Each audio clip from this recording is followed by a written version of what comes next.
Innal hamdalillah nahmaduhu wa nasta'inuhu wa nastaghfiruh wa na'udzu billahi min shururi anfusina wa min sayyiati a'malina. May yahdihillahu fala mudilla lahu wa man yudlil fala hadiyalah. Asyhadu an la ilaha illallah wa asyhadu anna Muhammadan abduhu wa rasuluhu la nabiyya ba'da.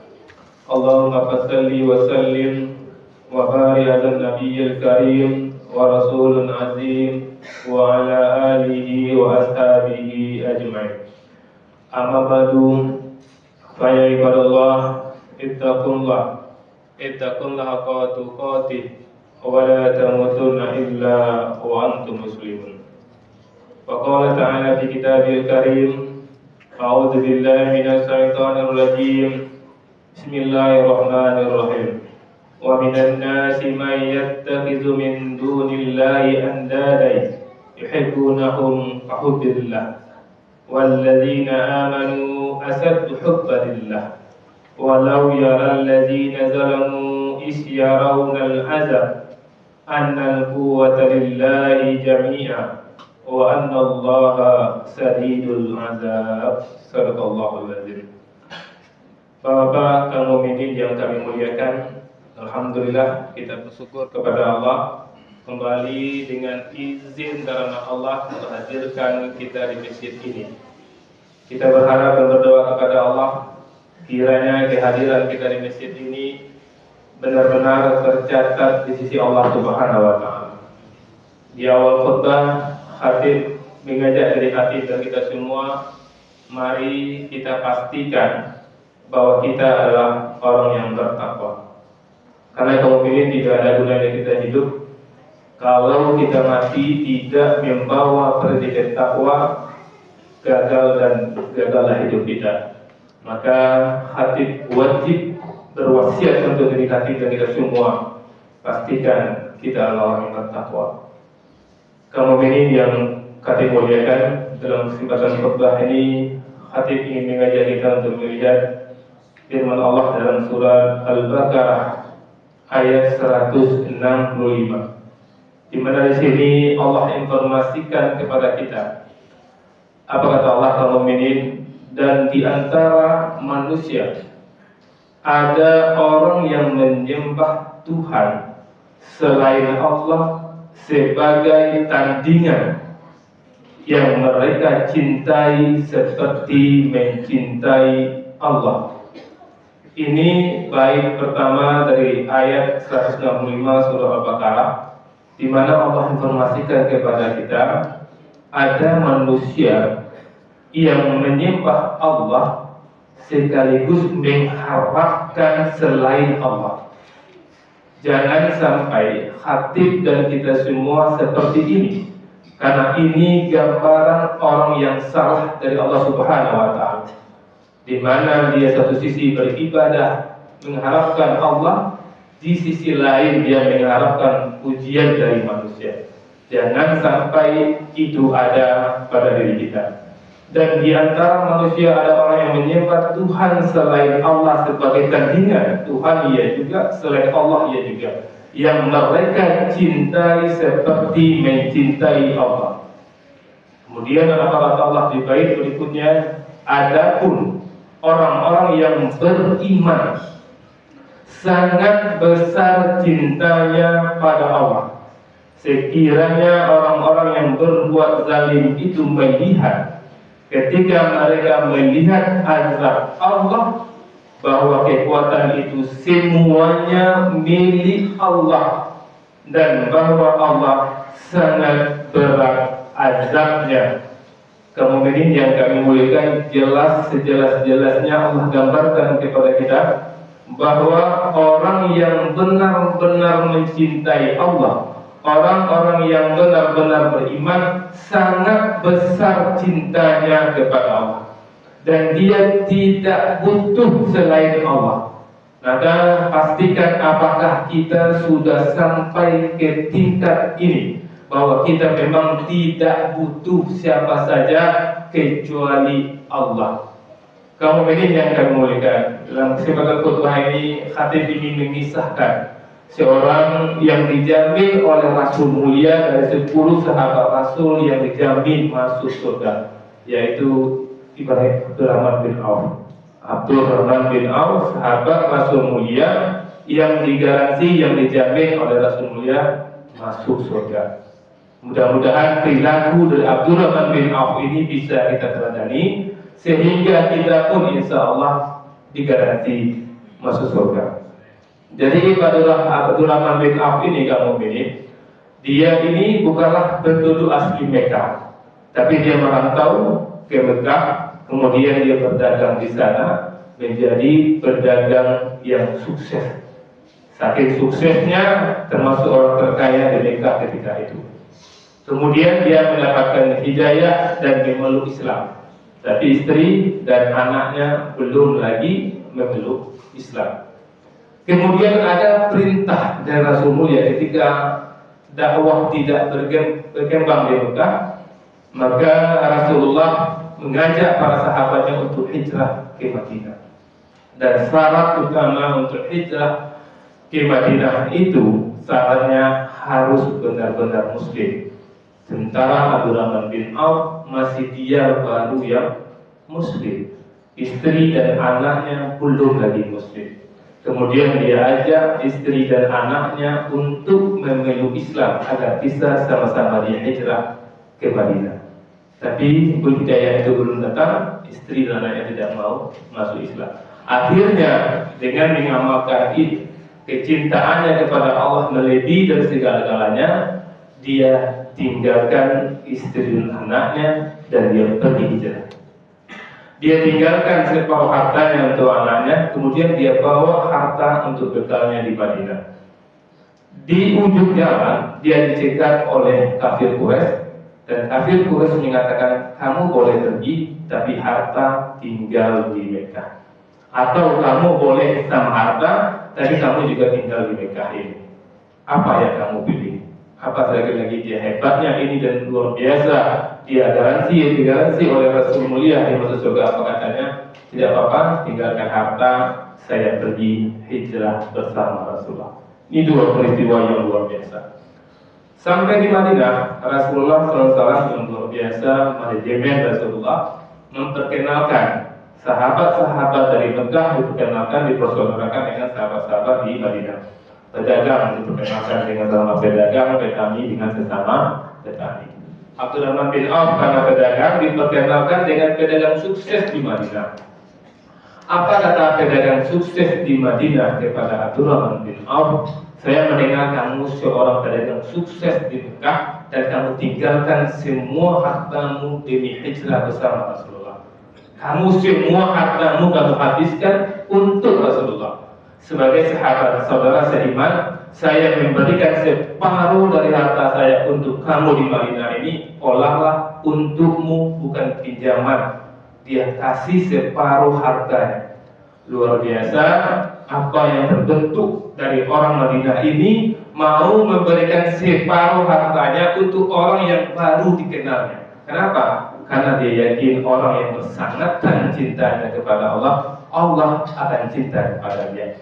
Dan lagi-lagi hebatnya Abdurrahman bin Auf ketika mendapatkan tawaran seperti itu, justru Abdurrahman bin Auf mengatakan, terima kasih saudaraku, niatmu telah tercatat bersih di sisi Allah, untukku cukup tunjukkan di mana pasar kepadaku. Luar biasa pula mental Abdurrahman bin Auf, dia tidak mau diberi begitu saja oleh saudaranya, tunjukkan di mana pasar kepada saya. Ini lagi-lagi kehebatan Abdurrahman bin Auf. Kemudian kamu ini pernah kejadian di Madinah, ketika itu seperti kita sembako hilang di pasaran, sehingga terjadi musim paceklik di Madinah.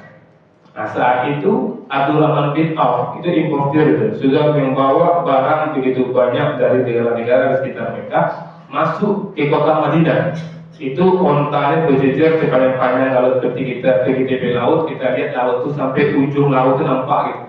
Itu posisi banyak panjangnya onta yang berjejer yang membawa betapa banyaknya sembako gitu. Dan itu nilainya tinggi di kota Madinah. mengetahui rombongan barang Abdurrahman bin Auf masuk kota Madinah, pedagang-pedagang Yahudi langsung mencegat di perbatasan dan dia mengatakan, kami akan beli ini semua dengan keuntungan 10 kali lipat. Misalnya kalau ini 1 miliar nilai semua, 10 miliar langsung cash dibayar sekarang, sehingga Abdurrahman bin Auf tidak perlu payah-payah bawa ke kota, tidak perlu payah-payah menjual. Kemudian apa kata Abdurrahman bin Auf? Ada yang lebih tinggi menawar daripada itu, yaitu 700 kali lipat.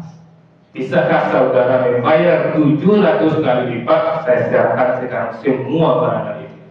Begitu jauh di mana ada orang yang bisa menawar 700 kali lipat, 10 kali lipat, dah hebat itu.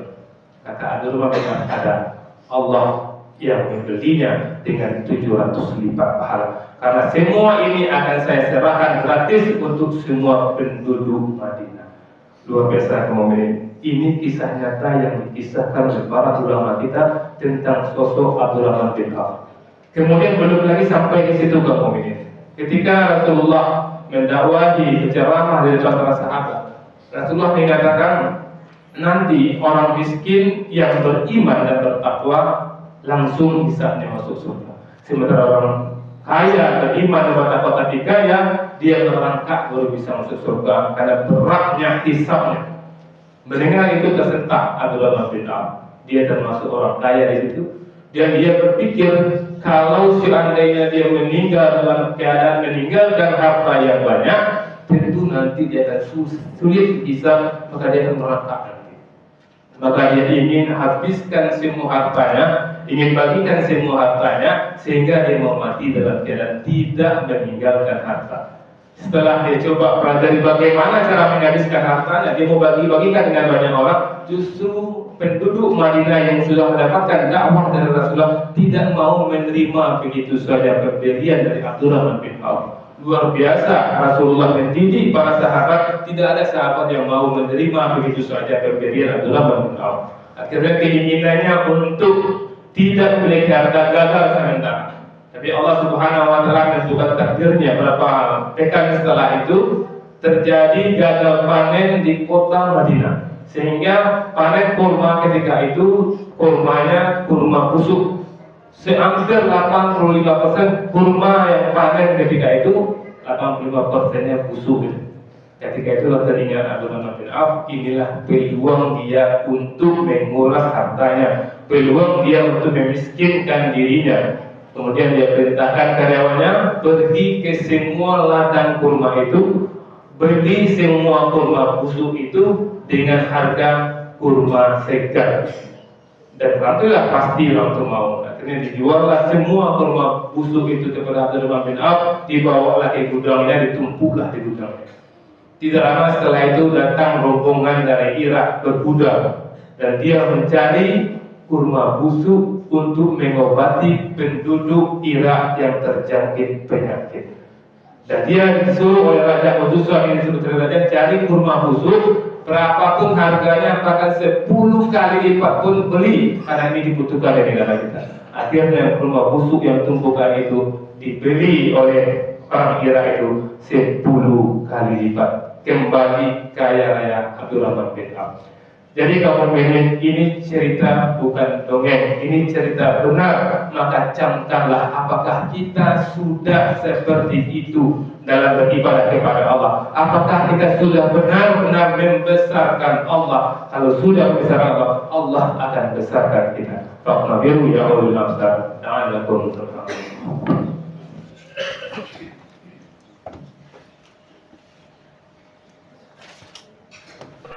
Alhamdulillahirabbil alamin, asyhadu an la ilaha illallah wa asyhadu anna Muhammadan abduhu wa rasuluhu la nabiyya ba'da. Allahumma shalli ala Muhammad wa ala Muhammad. Ibadallah, ittaqullah wa taqati wa la tamutunna illa wa antum muslimun. Wa qala ta'ala fi kitabihil karim, a'udzu billahi minasy syaithanir rajim. Bismillahirrahmanirrahim. Inna anzalnahu fi lailatul qadr. وما أدراك ما ليلة القدر ليلة القدر خير من ألف شهر تنزل الملائكة والروح فيها بإذن ربهم من كل أمر سلام nafsi hatta matla'il fajr. Sadaqallahul azim. Selama ini yang kami muliakan, kita sudah berada di penghujung Ramadan. Di 10 terakhir Ramadan ada janji yang luar biasa yang disampaikan oleh Rasul Mulia. Barang siapa yang mendapatkan malam qadar, dia beribadah pas malam qadar, maka nilai pahalanya sama dengan 1000 bulan. 1000 bulan itu sama dengan 83 tahun. Kalau kita baca Quran bertepatan dengan malam qadar, maka pahalanya sama baca Quran berturut-turut selama 83 tahun. Dan malam qadar ini adanya pada malam hari. Mulai dari maghrib sampai menjelang subuh itu malam qadar. Jadi kalau kita dapat maghrib dapat, alhamdulillah dapat maghrib kita 83 tahun. Isya dapat 83 tahun. Tarawih dapat seperti itu. Tahajud dapat seperti itu. Jangan cukupkan di maghrib isya saja. Cukupkan dengan tarawihnya, cukupkan dengan witirnya, cukupkan dengan salat hajatnya, salat taubat. Kenapa? Karena nilainya sama dengan 83 tahun. Bahkan kalau kita berinfak bersamaan dengan datangnya malam qadar, maka nilai infak kita sama dengan berinfak. Berapa detik hitungannya itu? Kita maksudnya berapa infak, misalnya 10.000, berapa detik untuk sampai 83 tahun itu? Berapa nilai infak kita? Maka Rasulullah mengatakan butuh orang yang tidak mengambil peluang ini. Maka hati mengajak dari hati dan kita semua, ambillah peluang ini. Inna Allah wa malaikatahu yusalluna 'alan nabiyyi ya ayyuhallazina amanu sallu 'alaihi wa sallimu taslima. Allahumma salli ala Muhammad wa ali Muhammad kama shallaita ala Ibrahim wa ala ali Ibrahim wa barik ala Muhammad wa ali Muhammad kama barakta ala Ibrahim wa ala ali Ibrahim fil 'alamin innaka Hamidum Majid. Allahumma ighfir lil muslimin wal muslimat, mu'minin wal mu'minat, al-ahya'i minhum wal amwat, wa tabi bainana wa bainahum bil khairat, tabi'ir warham wa anta ghairur rahimin. Rabbana atina fid dunya hasanah wa fil akhirati hasanah wa qina adzabannar. Subhana rabbika rabbil izzati amma yasifun wa salamun alal mursalin walhamdulillahi rabbil alamin.